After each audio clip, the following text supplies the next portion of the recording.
ನೀವಾಗ್ಲೇ ಹೇಳ್ತಾ ಇದ್ರಿ ಕ್ಯಾರೆಕ್ಟರ್ ಮಾಡಬೇಕು ಅಂತಂದಾಗ ಒಂದಷ್ಟು ಪ್ರಿಪರೇಷನ್ಸ್ ಬಗ್ಗೆ ಎಲ್ಲ ಇರುತ್ತೆ ಅಂತ. ಈ ಗೌಡ್ತಿಗೂ ಆ ಕರಾವಳಿ ಭಾಗದ ಗಿರಿಜಾಗೂ ಏನೆಲ್ಲ ಡಿಫ್ರೆನ್ಸಸ್ ಇದೆ ಅಂತ? ಆಮ್, ಅಂದ್ರೆ ಕೆಲವೊಂದ್ಸತಿ ಏನ್ ಗೊತ್ತಾ, ನಾವೇ ಪರ್ದೆ ಮೇಲೆ ನೋಡ್ಕೊಳಾಗ ನಮ್ಗೆ ಇಷ್ಟ ಆಗಲ್ಲ. ಅದ್ ನಾವ್ ಏನೇ ಮಾಡಿದ್ರು ಅದು ನಮ್ಗೆ ಸ್ಯಾಟಿಸ್ಫ್ಯಾಕ್ಷನ್ ಸಿಗ್ತಾರಲ್ಲ. ಬಟ್ ಇವಾಗ ನಮ್ ಡೈರೆಕ್ಟರ್ ಇದೇ ಭಾಗದವ್ರಲ್ವಾ, ಮಂಗಳೂರವ್ರಲ್ವಾ, ಸೊ ಅವ್ರಿಗೆ ಇದು it is life and death. ಅಂದ್ರೆ ಫಸ್ಟ್ ಫಿಲಮು ಮಾರ್ಕ್ ಮಾಡ್ಲೇಬೇಕು, ಅವ್ರು ಮಾಡ್ಲೇಬೇಕು, ಓಕೆನಾ.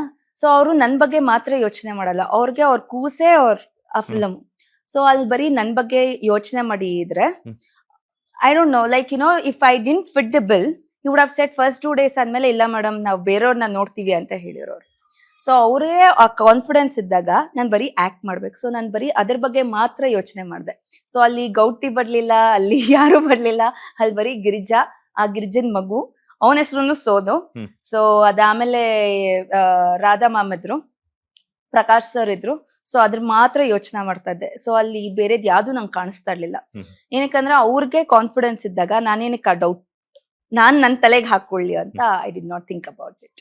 ಎಸ್, ರಾಧಾ ರಾಮಚಂದ್ರ ಮೇಡಮ್ ಆಗಿರ್ಬೋದು ಅಥವಾ ಪ್ರಕಾಶ್ ತುಮ್ಮಿನಾಡ್ ಸರ್, ಈ ತರಹ ಘಟಾನುಘಟಿ ಒಂದು ನಟರ ಜೊತೆ ಸ್ಕ್ರೀನ್ ಶೇರ್ ಮಾಡ್ಕೊಂಡಿರುವಂತದ್ದು ಒಂದಷ್ಟು ಜನರಿಗೆ ಅವಕಾಶ ಸಿಕ್ಕಿದೆ. ಅದು ನಿಮ್ಗೆ ಸಿಕ್ಕಿರುವಂತದ್ದು ಎಷ್ಟು ಖುಷಿ ಆಯ್ತು? ಅವ್ರ ಜೊತೆ ಏನ್ ಕಲಿತ್ರಿ ಅಂತ? ಒಂದು ಡೆಡಿಕೇಶನ್. ನಮ್ಮ ಶೂಟ್ ಫೆಬ್ರವರಿನಲ್ಲಿ ಶೂಟ್ ಆಯ್ತು. ಅದಾದ್ಮೇಲೆ we were suppose to shoot in July. ನೋಡ್ರೆ ರಾಧಾಮ್ಮಂಗೆ ಆಕ್ಸಿಡೆಂಟ್ ಆಯ್ತು. ಸೊ ಅವ್ರಿಗೆ ನಡೆಯೋದಿಕ್ಕಾಗ್ತಾ ಇಲ್ಲ. ಬಟ್ ಅವ್ರು 1 ತಿಂಗಳು ಮನೆಯಲ್ಲಿ ರೆಸ್ಟ್ ತಗೊಂಡಾದ್ಮೇಲೆ ಸೆಟ್ಟಿಗೆ ಬಂದ್ರು. 7 o'clock she's to be there. ಅದಾದ್ಮೇಲೆ ಕ್ಯಾರವನ್ ಹತ್ತಕ್ ಆಗ್ತಾ ಇಲ್ಲ ಅಂತ ಹೇಳ್ಬಿಟ್ಟು ಅಲ್ಲೇ ಯಾವುದೋ ಒಂದ್ ಮನೆಯಲ್ಲಿ ರೆಸ್ಟ್ ಮಾಡೋರು, ನೈಟ್ ಎಲ್ಲ ಶೂಟ್ ಮಾಡೋರು, ಮತ್ತೆ ಅಲ್ಲಿಗೆ ಹೋಗೋರು. ಅಂದ್ರೆ ಆಗಿನ ಜನರೇಷನ್ ಒಂದ್ ಫಿಲಮ್ ಅಂತಂದ್ರೆ ಪ್ರಾಣ ಕೊಡೋರು. ಅಂದ್ರೆ ನಾನ್ ಆಕ್ಟ್ ಮಾಡ್ಬೇಕು ಅಂತ ಇವತ್ಗುನು I think she must be around 75 or 70 may be.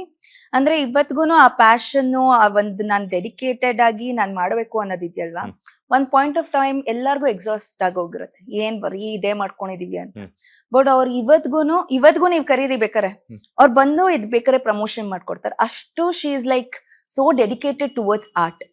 So hats off to her ಅಂತ ಅನ್ಸ್ತು. ಬಿಕಾಸ್ ಅಷ್ಟು ಪೇನ್ ಇದ್ರೂನು ಏನು ಯಾವ್ದಕ್ಕೂನು ಇದನ್ನದು ತೊಂದರೆ ಕೊಡ್ದೇನೆ ನಮ್ಮ ಡೈರೆಕ್ಟರ್ಗಾಗಿರ್ಬೋದು, ಇಲ್ಲ ಪ್ರೊಡ್ಯೂಸರ್ಗಾಗಿರ್ಬೋದು, ನನ್ಗಾಗಿರ್ಬೋದು. So she was extraordinary. And Prakash sir ಬಗ್ಗೆ ಮಾತಾಡ್ಬೇಕು ಅಂತಂದ್ರೆ, ಇಲ್ಲಿ ಶೂಟಿಂಗ್ ಮಾಡೋರಾ, ರಾತ್ರಿ ಉಡುಪಿಗೆ ಹೋಗೋರು, ಅಲ್ಲಿ ನಾಟಕ ಮಾಡೋರು, ಮತ್ತೆ ಇಲ್ಲಿ ಬೆಳಗ್ಗೆ ಬರೋರು, ಇಲ್ಲಿ ಶೂಟ್ ಮಾಡೋರು. That is the way of dedication he use to have. ಅಂದ್ರೆ ಬರೀ ಅವ್ರ ಲೈಫ್ ಪೂರ್ತಿ ಅವರು ಹೆಂಗೆ ಅಂತಂದ್ರೆ ಒಂಥರ they have dedicated their life to art. So ಅಂತವ್ರ ಜೊತೆ ನಾನು ಆಕ್ಟ್ ಮಾಡ್ತಾ ಇರೋದೇ ನನ್ ಪುಣ್ಯ. So it is a blessing.